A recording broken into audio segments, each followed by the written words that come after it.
Hello, my friends, and welcome to this week's episode of the Everything Went Black podcast. I'd like to welcome back my friends Toby Poser and John Adams of the Adams Family Wonderwheel Productions film company. They've been on the show a few times before, and it's always a pleasure to catch up with them. Primarily, we focused on talking about their adventure in Eastern Europe while making their most recent film, Hellhole, which is now streaming on Shudder. But of course, the conversation veers off into other tangents, and we have a lot of fun. If you're listening to this podcast, you know that I am part of a larger, loose organization of content creators at war with mediocrity. Of course, I'm referring to the horsemen of the podcasting apocalypse. To kick things off, every other Monday, we've got Brandon Legion's Horror Wolf 666. Up next in the rotation on Tuesdays is Jackie Smith's Into the Necrosphere, the finest extreme metal podcast in the land. Wednesday is day one of a double shot of Horseman activity. We've got Everything Went Black, which you're listening to right now, as well as Iblis Manifestations, brought to you by Cheyenne of the band Trivax. Day two of Horseman double shots is Thursday, which coincides with Necro Thursday, where the Necromaniacs horror podcast comes at you with myself, Mike Scandato, and Jeff Kashid. It's also the day that the first installment of Soul Knox drops, and that's all things macabre, esoteric, dark, and evil, brought to you by Carl Hikara. Rounding the week out on Fridays, we have Spitball Media, brought to you by Mike Scandato's brother, John Draper. Saturday is a day off. But Sunday, the Lord's Day, Carl returns with Soul Knox. Carl and I are in the grips of doing our collaboration known as Darkness Weaves, where we discuss the work of Carl Edward Wagner, a dark fantasy, weird fiction, horror writer that has had a long influence on other writers and filmmakers, but has sort of gone into the realm of obscurity. So we're hoping to change that. Right now we're talking about the Kane short stories. If you're a fan of Conan, Elric, any kind of sword and sorcery stuff, definitely check out the Kane short stories. Right now, all that stuff's totally out of print, so you need to go on Kindle or find it somewhere at a used bookstore or online.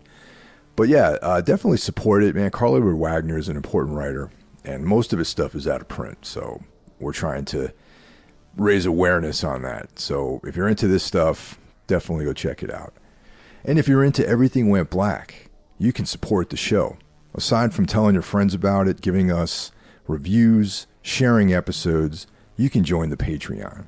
And for as little as $1 a month, you can become a member and get access to the weekly bonus content. For $5 a month, you get the bonus content, plus early access to all of the episodes. And for $25 a month, you can become a sponsor. It's great hearing from you guys again. I always look forward to catching up. It seems like there is a nonstop output of films coming out of you guys. So, now we're talking the most recent project to hit the screens is Hellhole. And I know there's a whole story behind that. So welcome back to the show. Hey, Mike, we love talking to you. Thanks for having us back on. I concur. We love talking with you. So this time around, Hellhole is not a Wonderwheel production. It's you worked with a different production company, and I'm sure there's a whole other set of rules and constraints and other stuff surrounding that. So how did you guys? What was the backstory with that? How come it's not a Wonderwheel production, and how'd that whole thing arise? So when we were invited to do Last Drive-In with Joe Bob, which was an awesome experience, we got to know the producers, and they asked what we had cooking. And so John had this really fun idea from when we were all kind of driving through Alberta. I had to stop in Calgary for something, and he and Zelda moved on. And on the way to Yukon, we're just driving through these vast oil fields, and they were calling me, telling me how crazy it was. And then John's wonderful imagination that kicked up this idea about frackers who dug into something very, very foreign. Yeah. I'll let you take over, John. No, that's it. And when they said, "Do you guys have any ideas you don't think you could do on your own?"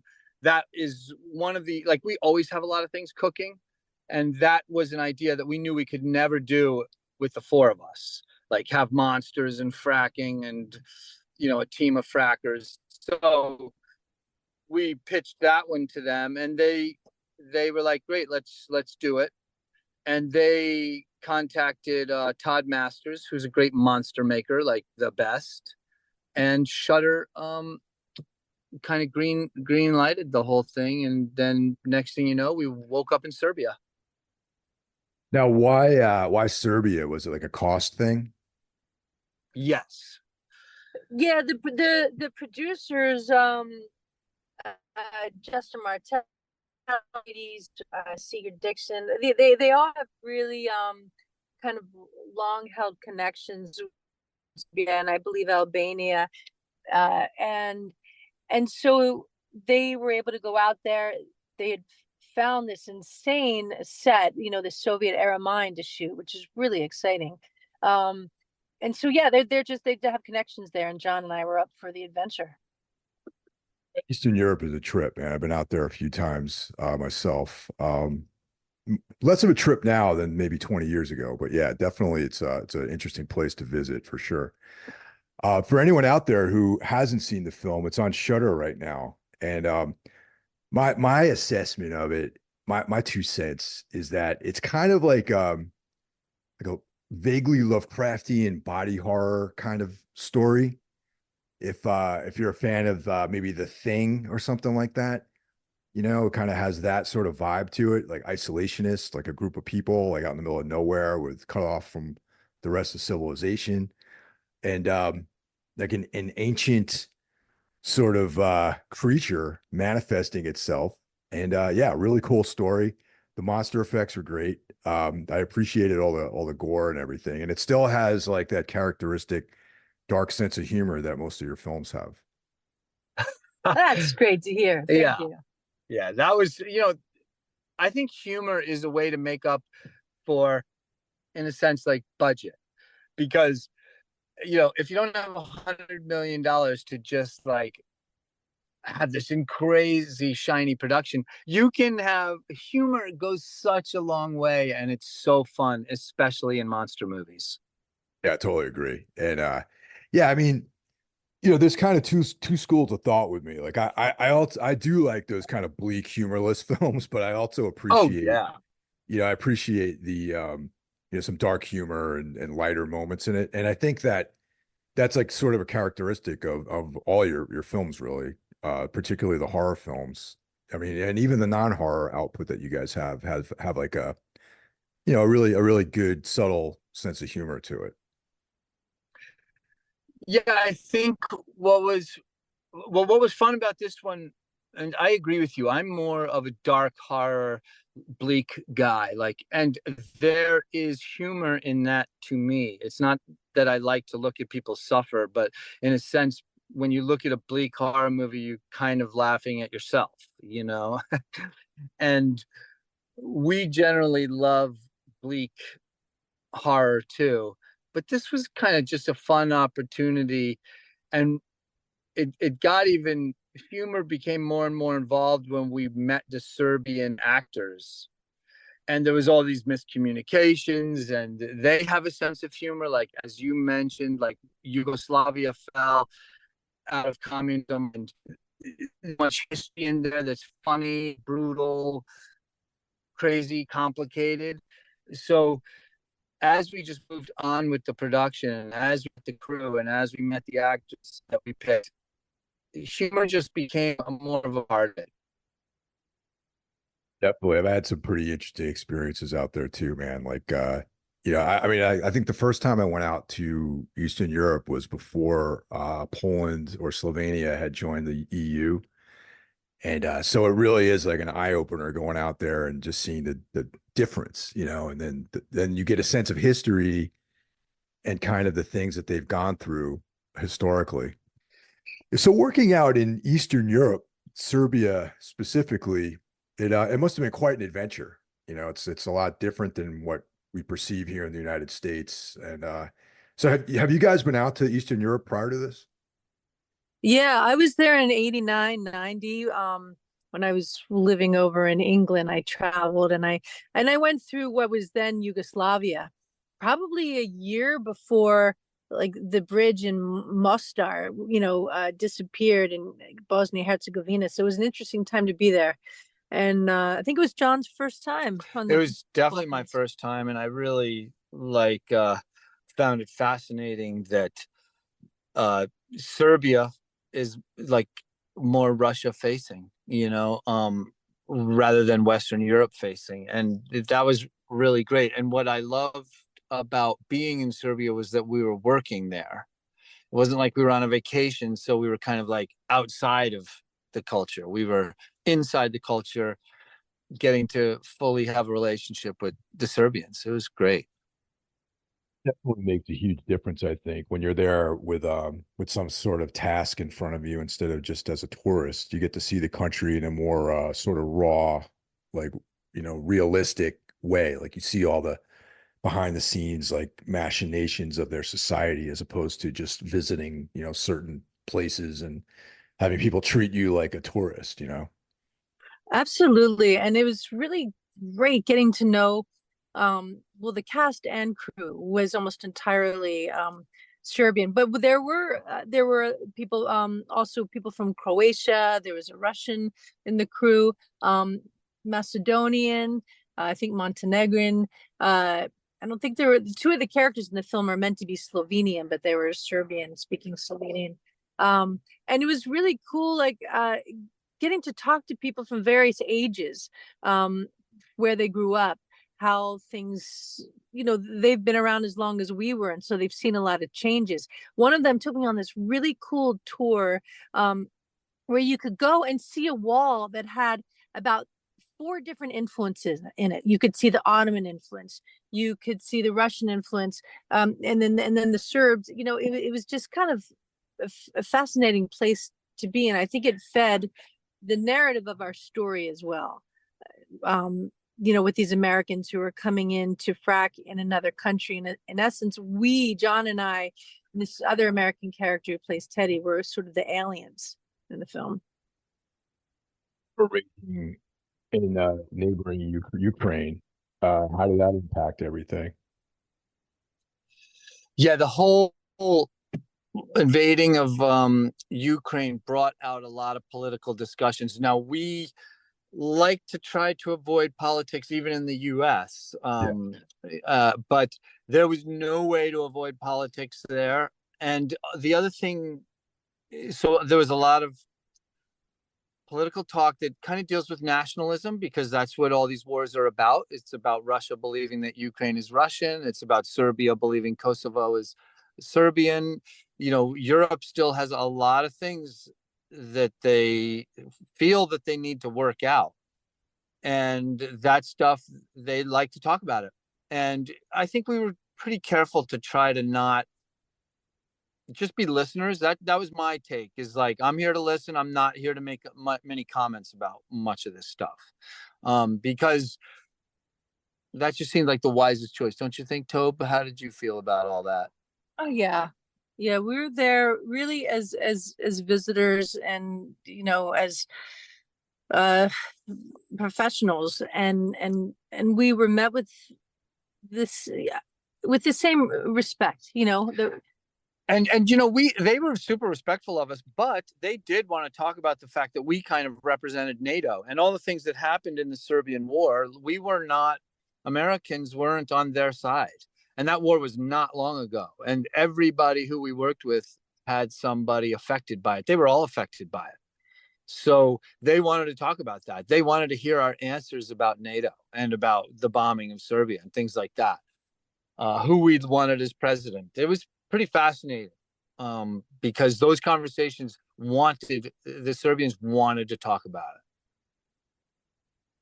Position to be in, you know. And what's interesting too, just when you go to visit, you know, Europe, Eastern Europe specifically, or other parts of the world, the United States has such a detachment from the kind of boots on the ground aspects of war, if you really think about it. You know, besides from 9/11, and anyone that's doing involved in any kind of conflict is thousands of miles away, you know, but like in that part of the country, it's part of their daily life, you know, and you know, Ukraine, Serbia, you know, Middle East, you know, Israel, like those places. So of course people want to talk about that, but I feel like in so many ways the United States is distant and in some ways uninformed about the day-to-day impact that it has, that war has on people.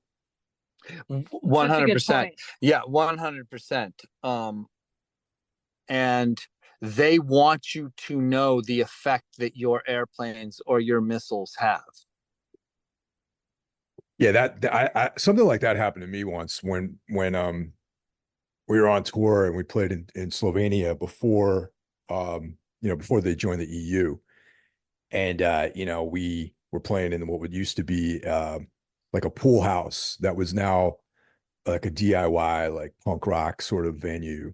And in other parts of Europe, you know, we stayed in like these like really nice hostels. And then it's like, okay, guys, we're gonna take you to where you're staying tonight. And it was like literally a bomb shelter that had been repurposed for people to stay in, you know what I mean? And it's just like you get to see like there might even be like unexploded ordnance around, you know, you see the after effects of like decades of war and things like that, you know what I mean? And it's just like, wow, it was like a real eye-opening experience to me. And then, you know, being in that punk rock world, there's a lot of people at the show, and I wouldn't say a lot. There, it was more some of the other bands we played with had these like opinions about the United States and like, you know, why are you guys here? You know, you're probably just going to go home and, you know, to your $1 million parents, you know, your students go back to school, like that kind of shit. You know what I mean? And it was just kind of like, well, that's not really the case, but I can understand why people would perceive Americans that way. Yeah. Yeah, it's really fascinating. And you know, we were there to make art, and we needed to keep and wanted to keep good relations with everybody.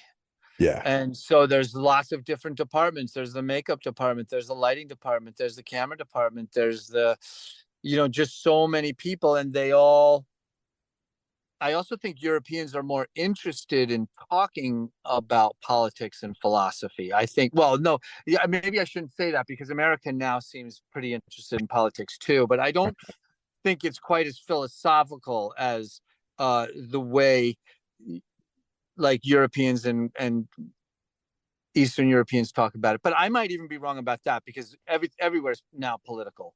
But anyway, when you're on a boat, literally a pirate ship with lots of different viewpoints, it's better not to have mutinies, because you don't want the pirate ship to get out of control. And those conversations can be tricky. And Toby and I were just very careful to be as Swiss as we could. Yeah, that's the best way to approach it, I think, too. You know, I mean, and just like, you know, in general, I kind of miss the days where everyone could have their own opinion. It seems like nowadays no one can have diverging opinions about things. And I, you know, I think John, you and I are probably like close in age, and you know, we came up in a different sort of world, I think, than some young people these days, where like, you know, like music and art and everything was very, in some cases, the best of it, I thought, was apolitical. Like you can have like varying opinions, you know, about things, and people can sort of figure out a way to coexist without clashing too brutally, you know. But now it's just like so polarized, you know, and it's good that I think it's awesome that you guys were able to like kind of navigate through that whole thing. Yeah, it was wonderful. It really was. I really grew to love and feel a family, you know, like the cast and crew became family. It was fun showing up in the morning and having tea together, chai. I have a black chai, and you know, and and just the crew and cast had such a great sense of humor. So it was fun. Like I have videos of us all just kind of like playing music, and right before we got to shoot, they were incredibly lovable. They were very gracious and welcoming to us. It's a beautiful, that's a beautiful thing that I'll never forget. And there's a lot going on over there. I mean, Hellraiser had been shot there, the remake a few years ago. There's a lot going on film wise, so it was cool to kind of be part of that machine. How was it working with a different production company? Because I mean, that's like the main difference, I imagine, as far as, not so much, I mean, maybe creativity, I don't know, production, like budget, like that sort of stuff. If someone else is it's like putting out your own records and then working with a record label, I guess. Yeah, no, it was an incredibly new experience for me and John, because we're just our tiny little outfit. Adam's Fam Films and Wonderwheel Productions, it's anywhere between 1 to 4 of us on set at any given time, running everything. And so then to moving up to something, I remember I counted on the daily cast list, there were 50 people, between from the drivers to the DP. And so that's very new for us. And at first I was a little overwhelmed just because I'm used to such intimacy. Um, but and also just handing over those jobs, being you're not supposed to touch the camera because that's not your job. I'm not going to move this monitor because that's someone else's job. Even having a monitor. At first I was like, what is this thing in front of me? And it was like, oh, it's a monitor. I can be 50 feet away and watch what's going on when I'm not in the scene. So it was a fucking new experience. And in many ways, it was super eye-opening. I mean, John and I have been on other sets and I've acted on lots of other movie sets, but as a director, it took a lot of letting go, but also appreciating, hey, I don't have to kind of lug this over here. Someone who's really good at capturing that sound is going to capture that sound. Yeah, after Hellbender, we had been approached by a lot of production companies from the industry, from like Hollywood or just the general industry. And we didn't know what that would be like to like work with a production company on like a film where we're directors. So we knew we should try it. We knew we needed to answer, what is that like? And it was a great experience because we learned a lot about ourselves and how we generally make films. And then we got to see how the industry makes films. So I think what the best thing to come out of this is a fun movie, but most of all, a learning experience about how we want to move forward and make art. We take the best of what we learned from that experience and we add what we do well in our movie making process.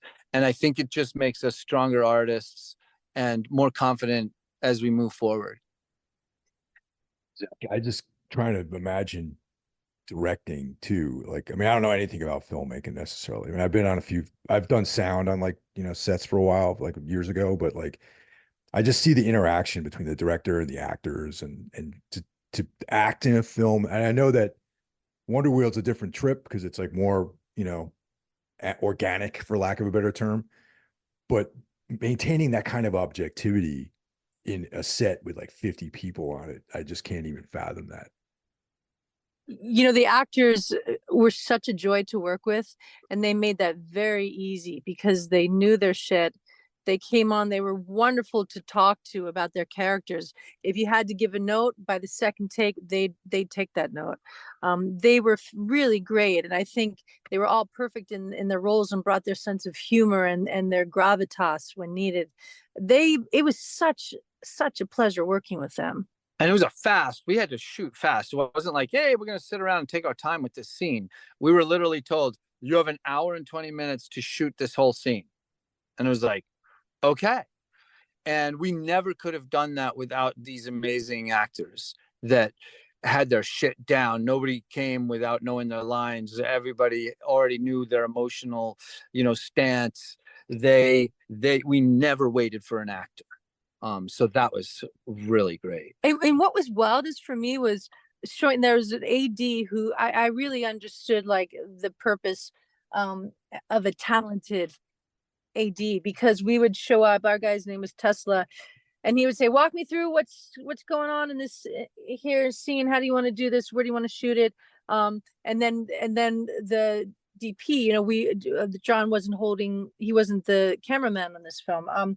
And so our DP, Sean Dahlberg, would come on and say, okay, show me what's going on. And then you'd be off to the races. That's just such a new dynamic for us. And so for me, that was fascinating, that you would come on and say, okay, this is what we want. You have to it was a good exercise in knowing exactly the kernel of what a scene had to be as a director and writer for us, coming on and knowing what had to be done and then relaying that to someone. I'm not good at saying something in a few words. John's really good. So often it would be a case like, I had worked on the script the night before. We'd show up that morning. I'd kind of tell John, this is kind of really what we need to work on. Then John would express that much better to the AD and the cinematographer than I could. It was a real lesson in collaboration, and that was absolutely new for us. And I know the next time, if we do that again and again, we'll just get better at it. I'll get better at that. Now, another question I have just about the production and the whole getting it all together, like as far as rehearsals go, okay? Like once again, complete ignorance about making films. I never really, seen too much of this stuff being done. Is there any time to rehearse any of the scenes, or is that done prior to you guys arriving, or how does that come together, or is it just sort of in the moment? Great question. And two things happened. One is the Serbians took this very seriously, and they rehearsed with each other their scenes a lot, which was great, because there's a lot of scenes with just the Serbians together. So they would show up, and a lot of it's in Serbian. So we can't listen to the language and be like, could you say it like this? Could you say it like that? We just told them the tone that we wanted, and they would rehearse together and show up and do things together wonderfully. Now, the other thing that happened was we were in Belgrade a little early doing the casting process. And what we did with the casting process was use that as a time to rehearse. So when someone was, trying out for a part, Toby and I would act through everything with them. So those were rehearsals where we were learning about the scene and the potential actors were learning about the scene too. And that was really helpful, because by the time the camera was rolling, we had all done these scenes a bunch of times. I mean, like little quirky things like that is like, I find that so interesting because like, I'm a big rehearser whenever I got to do something. I run through things like hundreds of times before I got to actually do it. You know what I mean? And I'm thinking about filmmaking, and I'm like the distances and the languages and all this other stuff. And I find that fascinating. Yeah, it was great. We don't rehearse either. Like we shoot. And that's in a sense our rehearsals as the Addams Family. Like we don't rehearse. We walk out, we say, what's the scene about? And we all, do it. And then we go home and we look at it. And so if we don't nail it just out of like natural nail it, then we look at it, and in a sense, the first take is a rehearsal, and we go back the next day and we reshoot it. So it was lucky that there was like not real rehearsals, but kind of like that we all got to go through these scenes a lot, because there was no time to fix anything. And I think that the Serbians nailed their shit. So did Max, the American actor. He was wonderful. And I'm glad people came prepared. Yeah, no, it definitely, it's definitely, the movie definitely holds up like that. So now this time around, since the script writing process, like when you guys wrote the script, knowing that the process is going to be different than previous films, did you approach that differently? Like, did you give more direction as far as like, I don't know the technical term for it, but like in a script where there's like the description of the scenes and things like that? Ooh, great question. It is a good one. The first draft of this film was written by Lulu. was Okay. really fun to have her involvement in this, and a lot, some of the really important DNA from her draft still exists. Her sense of humor, um, the scene, Lulu's almost fluent in French, so the scene with the Frenchman, came out of her wonderful imagination. And when we were adapting the script from a Canadian set, which originally was meant to be, to Serbia, we were thankful that Napoleon had ventured into the Illyrian Peninsula, because we did not want to lose that scene. And we were like, okay, we can somehow work in a Frenchman here.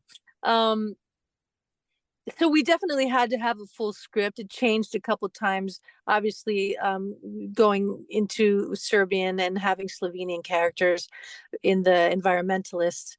And so that, when we knew we were going to shoot in Serbia, actually, I think the script evolved in really cool ways. I think it brought something to it that we were very happy about, this whole idea of alienation and foreignness. But yeah, having a full script, I think, as you know, we almost never do. And so we did have to put in, I know I love a script that explains the setting a lot, because I think it gives, in this case, it gave the production designers a good idea of what we needed. It gave Todd Masters and his Masters effects team an idea of what the monster vibe was. Those things were really important for us to inundate the script with that, for sure. Think that's going to like influence like future scripts, like even with the ones that you're going to be producing on your own? No, I think I mean that's another great question, and I think if we ever had to work with another big production, yes, we would do the exact same thing. Right. We would tighten every single bolt in a script. We would never leave a script loose.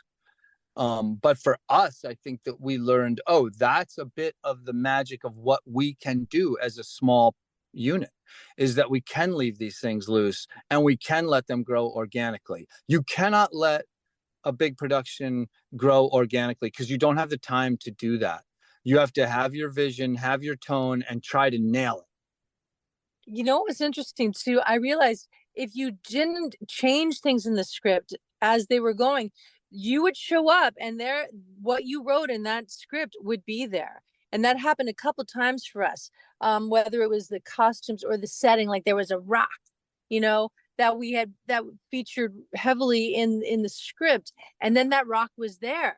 And and there were other examples I have to think of where, like maybe like the injection, or whether it was a plant in one draft that featured, and then we'd kind of toss that away, but we would show up and that would all be there. So we realized how important it was to not have any loose strings in your script, because people would put a lot of time into making that string attached to the entire fabric, and you don't want to waste their time.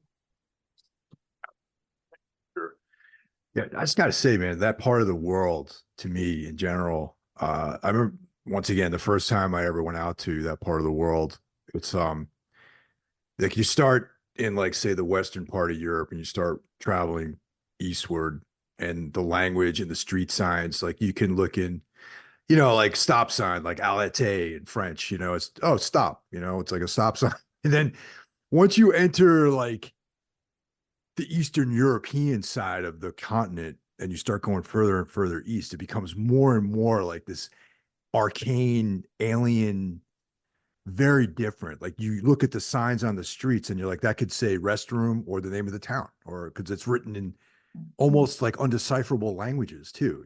That really gives me a sense of just how small the Western way of seeing things is sometimes, and like specifically English, and like English only.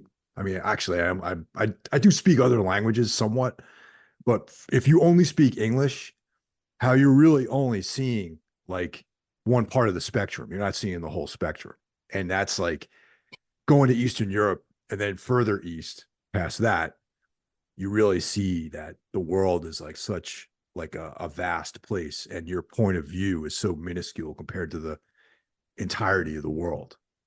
Yeah, that's a fact, and that's a great point. And it also really has an effect about what you want America to be like, also like what America you want. Because going to, France has a culture, they have a history, they have all this stuff, and you learn something from it. And then you go to Germany, and obviously they have, and then you go, as you say, further east, and you find their culture, the way they feel about things is very different. It gets more and more different the further east you go. And that's super fascinating. And you start to wonder, is this in their DNA?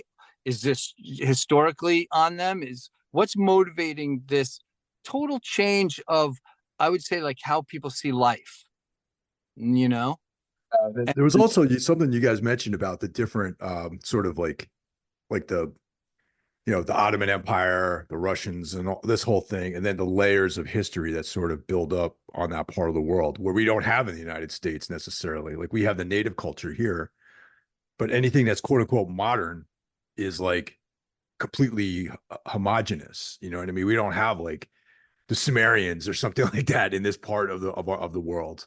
And then when you go there, you see just like the thousands of years of history that are like, still kind of visible, you know what I mean? Oh yeah, and Serbia is the gateway or the doorway between East and West. Yeah. So like, unlike like I was mentioning, like you go to Paris and you still see 1,000-year-old buildings and they look great and there's all this history. One of the fascinating things about Serbia is it's been ransacked so many times because all the armies and all the wars go through there and push through there is ever for thousands of years. And so you do see some of the history, but a lot of it's kind of been destroyed, rebuilt, destroyed, rebuilt, destroyed. Yeah, specifically for me, because I love all that weird fiction stuff where there's ancient civilizations and forgotten histories and stuff. That stuff really, really catches my imagination going. Definitely. Us too. We love that.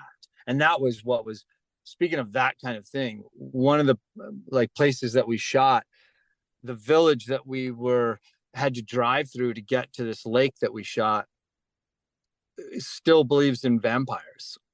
And yeah, there's a vampire that Toby can talk about, but like we were like, and you can feel it.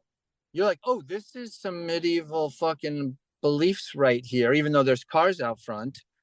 But there's just a feeling of, it's really intense. It's really great. I recommend everybody go because it's a feeling that's kind of mystical and mythical. And yeah, and it wasn't just it was different from what you might imagine, like kind of stone castles and things. It had a very different texture and almost like coloring. Like there was this like kind of brown tone to the village that just was unlike what you might think of Nosferatu, but their vampire is called Sava Savanovic, and it predates like Dracula that we know of. And it was pretty cool to drive through these regions. You could kind of feel that heavy lore hanging in the air. It was fascinating.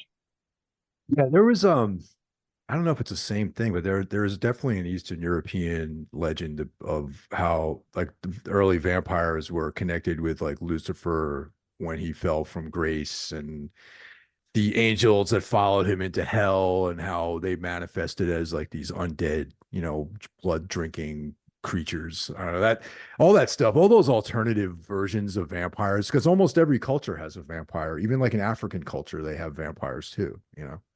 sure, you can see why. It's a great metaphor, but it's also probably true, which, like, hey, here's a good tasty person. It would be a really fun documentary. Like I've never wanted to make a documentary, but suddenly I think I want to make a documentary about the lore, the vampire lore all around the world. That would be pretty cool. That would be cool, and why it is.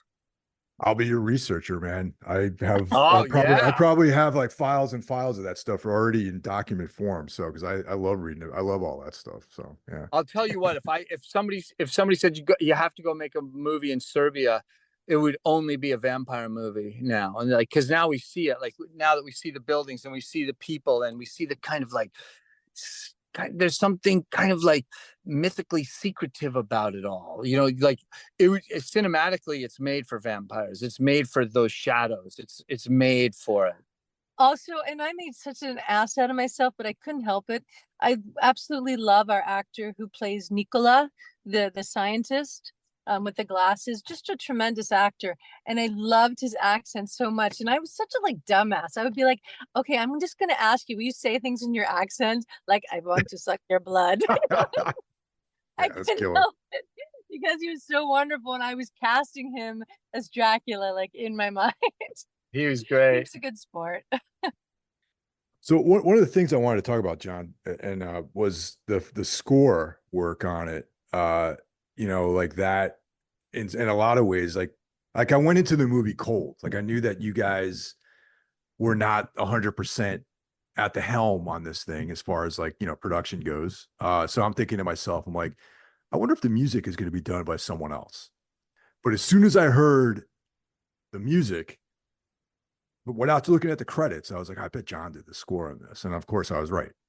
Yeah. So it's like, yeah. So how was that? Because I gotta say, man, there's all of the films that you guys do, you know, the Hellbender stuff, like, any, where the devil roams, there's like a very unique characteristic to the music, and it's you can pick it out, is what I'm trying to say. Like the same way that, totally random, but the way that you can pick out like an Eddie Van Halen guitar song, it's like you could pick out a piece of music written by you guys. So Awesome. I was like pretty stoked when I heard that. Well, that's really nice, and means a lot coming from you. We we wanted to try to hold on to as much DNA in the filmmaking process as possible. And as you said, it's a different production company, it's different cameraman. There's so many things that aren't in our control. And originally, that was like, hey, here's 3 composers that we would like you to use, to pick one to use. And I was like, I really, really, really don't want to use a composer because, I mean, if we take away that, I don't know what's that much of our DNA would be left because it's so important to our filmmaking. And they were cool. They were like, okay, cool. They said send us a track of what you're thinking. So I sent them a track, and they're like, okay, that you do the soundtrack. And I'm really thankful about that because that's also a lot of the fun that I have in filmmaking is the music. But I'll tell you what was different about this. That's different than the way the Addams Family makes their films is when we make a film, me, Zelda, Lulu, and Toby, we're writing the music as we're filming. Even sometimes we're writing the music before we even start filming because it kind of informs the tone of the film. And we love doing music together. So we're always writing and being like, oh, this would be good for the future movie. This would be good. And then as we're filming, we continue writing. And we usually write songs. And then we take like for soundscape, we'll take outtakes from the songs or use like any outtakes as the soundscape. But in this case, I wrote the music for the cuts because I was in Serbia the whole time shooting and working and acting and directing with Toby. So I didn't have any time to do the music. So I came home and I pretty much cut the film and then wrote the music for it. And that was a whole new experience. And one of the things that I wanted to do was I wanted the music to be fun.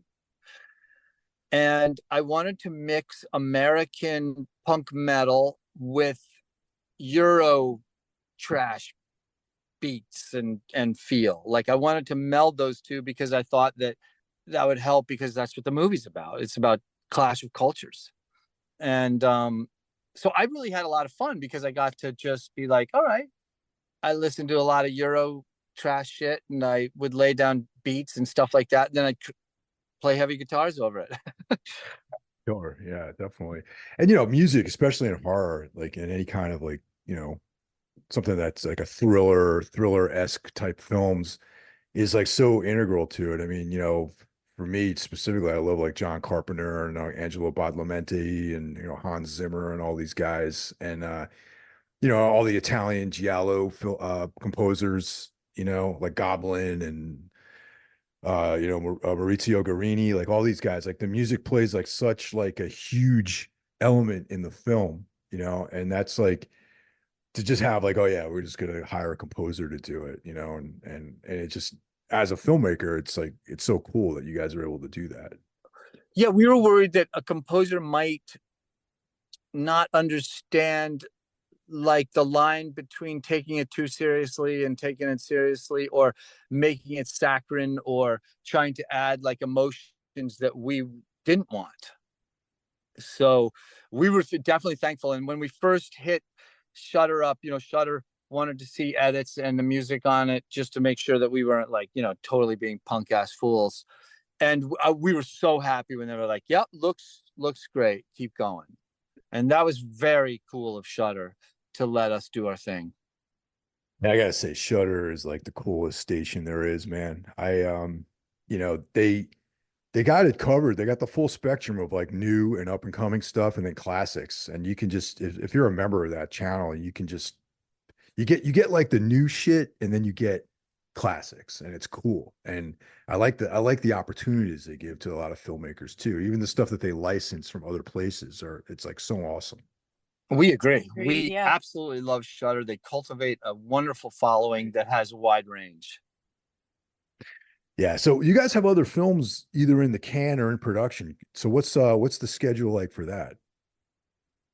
Yeah, we're pretty excited about two films we've got cooking, and one of them is almost done, and the other we're gonna head back. We'll be home in a few days, and we'll be finishing shooting Mother of Flies.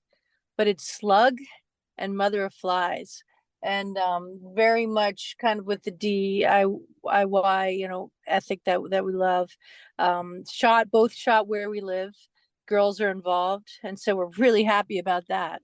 And we learned so many terrific lessons working with a pro crew that we can take all those things that we loved about what they did and we can apply them to our little tiny combat unit. Oh, something to mention too, topping on what John just said, we also shot, this is the second thing we've done that we did not produce, and this is the first thing we've done that we didn't write. John and I got to edit an episode of an upcoming bloody disgusting Screambox anthology called Tales from the Void. Oh, And it's hell got yeah. some wonderful directors on that. Joe Lynch, Francesca Lo Schiavo, who's the showrunner. Merritt Lee Go is a woman who directed an episode, Carrie. That's really awesome. And then we got to direct the Plastic Smile episode, and we shot it in Northern Ontario a year ago exactly. And we are really excited about that. It was a wonderful experience. It was, again, we got to work with a professional crew, and these guys were just top notch. Learned so much about the editing process, working the first time John hadn't edited something that we directed as well, and so that's coming out, and we're really stoked about that. The Void, is that what it's called? Tales from the Void. Yep. That's a sick title. I love that title. Actually, Mother of Flies is also a great title too. We're so happy that you like it. I might have to rip that off for like a song title or something. Right? Please do. Do Mother it. of Flies. That's awesome. It's so badass. And what's really great about it is it nails the point of the movie. It's like one of those titles that when we came up with it, we were like, oh, Jesus, that nails the movie from beginning to end. So now the Hellbender band, like it seems to me that you guys are just constantly making music too. So what's the story with all that stuff? John has been on a roll lately, and it's been really fun to witness, and walking around the house hearing him come up with new music has been great. I'm excited for it. For some of it will be in Mother of Flies, and Lulu and Zelda were both around in the summer, so particularly Zelda we got to hang with most of the summer. So and her voice has really evolved beautifully. I mean, she sounds so good. And she also, you'll love this, she just bought a bass yesterday. She's living in Paris, and she bought a bass. Yeah, Mike, what bass would, if you got the call of what should my first bass be? What would you say? All right, so 4-string, I would say either a Fender Jazz or a Rickenbacker. I love it. Oh my God. Those are great choices. I have to admit, I picked a P bass for her because I figured like those are super clean and easy to navigate, I've had a Jazz. I love Rickenbacker's my favorite. Yeah. like by far. But I was like, Z, get a P bass, you'll be zipping in no time. If she was going to get a 5 string, I would say ESP, no doubt, definitely. Oh But yeah, that's yeah, so great. I love it. Oh, that's so fun. yeah. Yeah, Hellbender. Here, I got another question for you. This has been an interesting turn with Hellbender.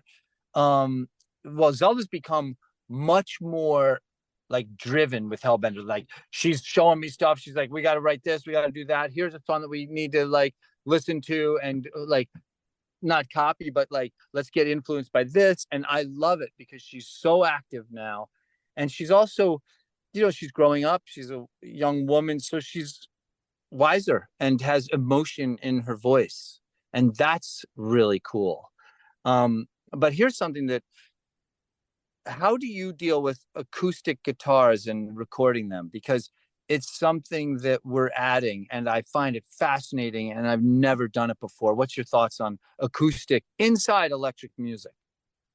Dig it. I mean, I am a fan of acoustic, guitar. Like, all right, there's two schools of thought. It's like it is cool because there's like a super heavy duty mid range that the acoustic adds in layered into like electric music. You know what I mean? If you have like distorted guitars and you layer in a acoustic guitar, there's like that high mid that it adds.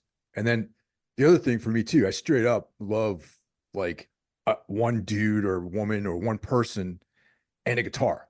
Yeah. Like Mazzy Star, like Hope Sandoval, Michael Gira from the Swans, like that sort of stuff. Just like one person facing the universe with a guitar, singing with no drums or anything. That I also love that too.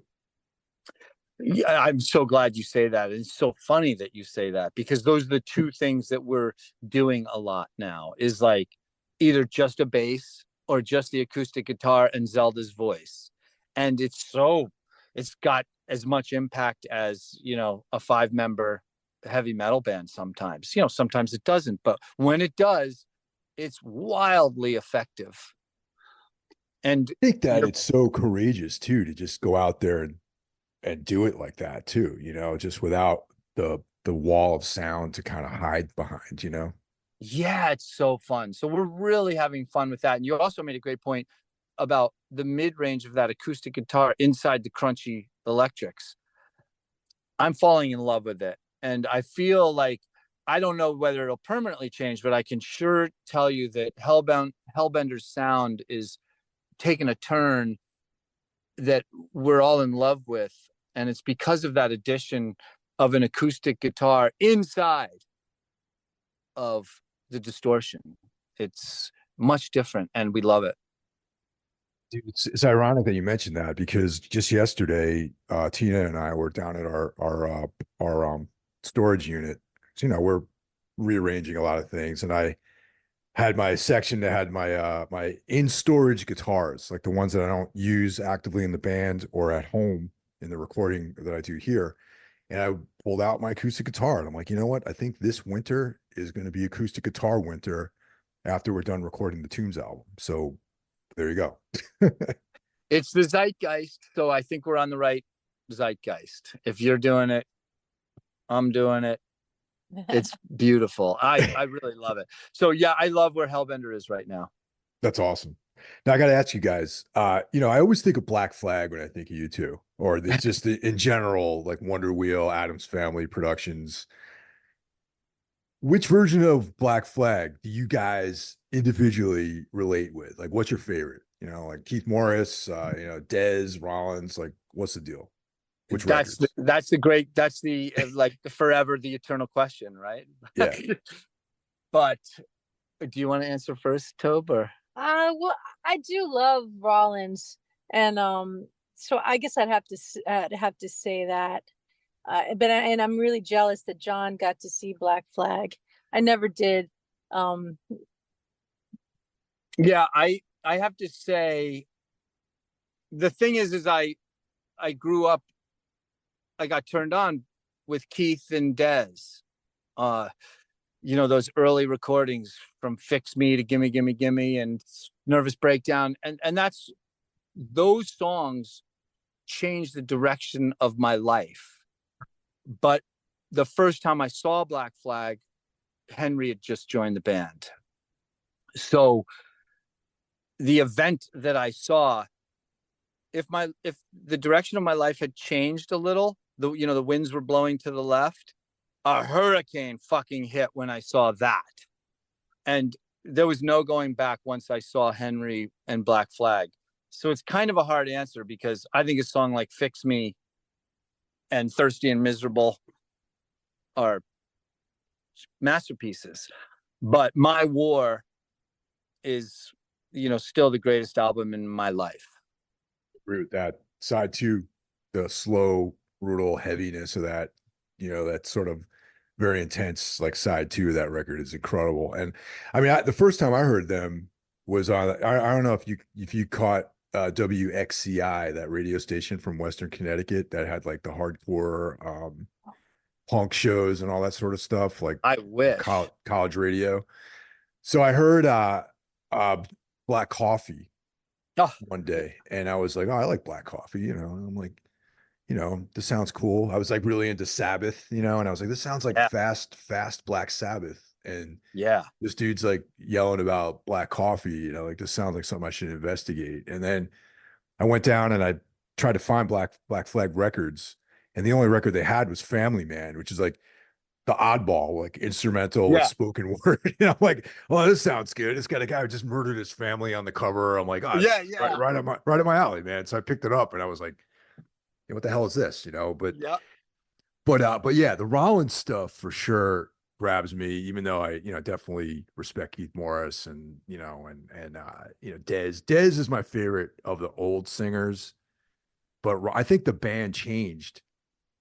Not as a result of Henry Rollins being in the band, but the natural flow of the band started going more into like this very creative, like weird angle. And Rollins was there along for the ride. And the In My Head record is still, that record probably influenced me more than any Black Flag record, because of just how weird it is, and the production sounds like a Dio record or something too, but this like avant-garde, like metal, like weird, very, very claustrophobic sounding album. Yeah, and that's where Kira's really laying down her lines, right? I mean, that's the first time that Black Flag actually everybody did their shit. Rollins doesn't even sing a ton, but it's like, I love the evolution of Black Flag. I think you can look at the evolution of Black Flag, and it's the evolution of music. It's so primitive when they start out with Keith and Dez, and it's so punk. Another thing I love is when you look at pictures of early Black Flag. Toby and I were just talking about them.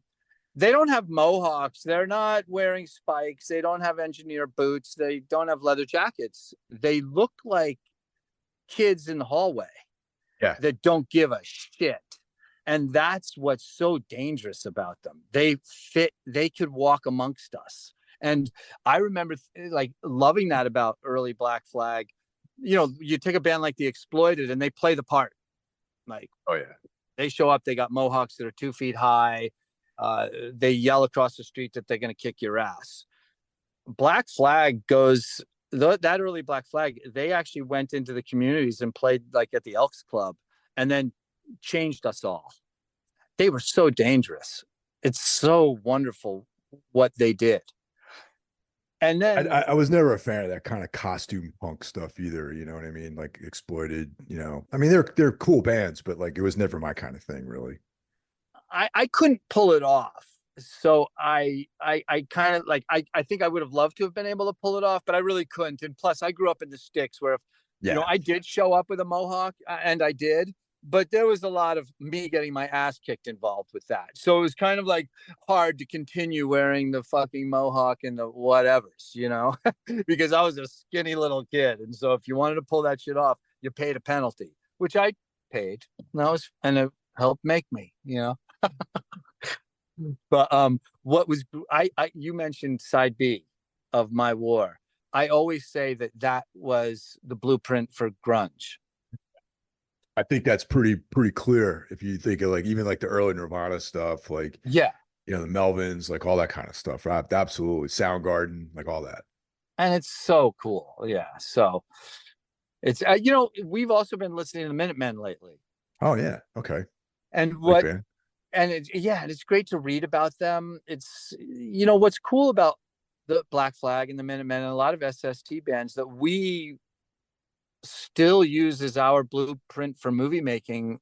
Like we just drove to Fargo, North Dakota to play it because someone invited us to watch two of our movies, Where the Devil Roams and Hellbender, on the at the Fargo cinema. And that's when we're like, hey, we're the Minutemen. Let's get in the car and drive all the way out there for this little show. Why? Because we're the Minutemen.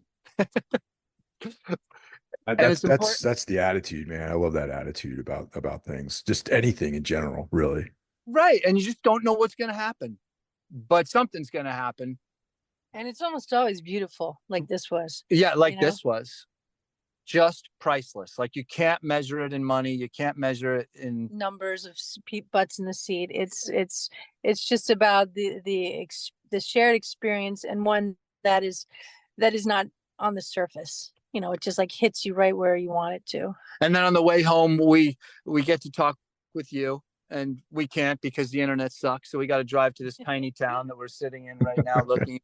And this is like modern day punk rock for us. Actually, mentioning related to the Minutemen, another band from another SST band that I always loved that sort of falls by the wayside a little bit is Saccharine Trust. I always loved that band. Yes, badasses. Did you see the picture that was going around on social media of the bass player from Saccharine Trust with Miss watching him? He's a big, tall guy. I can't remember his name at the moment, but they do fall by the wayside, don't they? And they really were cutting edge. They played a ton with Black Flag back in the early 80s. And that live album they did, where like one dude breaks a string and then the singer guy just goes off on this like poem, and then it rips into Human Uncertainty. Like something about that moment on that record was like, I just remember having that on cassette and like I sleep, hanging out in my tiny room, like when I was living in Boston and on this like mattress, with like my light bulb, like illuminating the darkness of this room, listening to that cassette for the first time and just being like, man, that's like such a beautiful like moment captured, for the future, for like posterity, Yes, it sounds like punk, and especially the SSTs, kind of vibe did the same thing to you that it did to me. Those were masterful moments that still are masterful. And like, I would say like, it's probably what bands you listen to. Like, I grew up in a place where everyone was listening to, at that time in the 80s, they were listening to Asia and REO Speedwagon and Journey. And totally somebody played me the Angry Samoans. And that will still be just a perfect album to me back from Samoa because of what it did. And that actually it's the Angry Samoans that then turned me on to finding Black Flag. Yeah, so it's cool, man. I think like for me it was like Ramones, and I was dabbling in it, but I was still very much a metalhead. You know what I mean? Like I was still really into like Judas Priest and Sabbath and all that stuff. And then like Ramones tickled my like fancy, a little bit. And I was like, oh, this is kind of cool. I could play this on guitar because I can't play anything else on guitar, just, these chords. But really it was the Black Sabbath influence on Black Flag that sort of like grabbed me, that made me jump into like the deep end of the pool with like punk rock and hardcore and that sort of stuff. Yeah, that makes sense. Are you a Cro-Mags and DRI fan? I like the first two Cro-Mags records. DRI, their entire catalog is great, especially the crossover stuff. In general, I don't really, I'm like kind of like a peripheral hardcore fan. You know what I mean? Yeah. But those two bands, in a sense, took East Coast hardcore and added that metal element to it. Because after that, even Gangrene and everybody suddenly grew their hair. I mean, Black Flag started it, and suddenly everybody's kind of growing their hair and chunking it up a bit. Oh yeah, even SSD Control had a heavy metal album too. Like their last record, they all had like, it sounds like AC/DC or something like that. Oh my God. I'm gonna have to listen to it. I kind of stopped listening to SSD too early. I'm gonna have to go listen to it.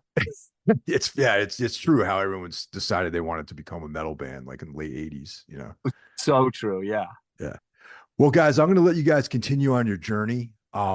As usual, great talking to you guys. I feel like we can go on for a couple more hours. But I'm just getting the signal. I gotta head out to Wegmans with my lady, and we gotta do some food shopping this afternoon.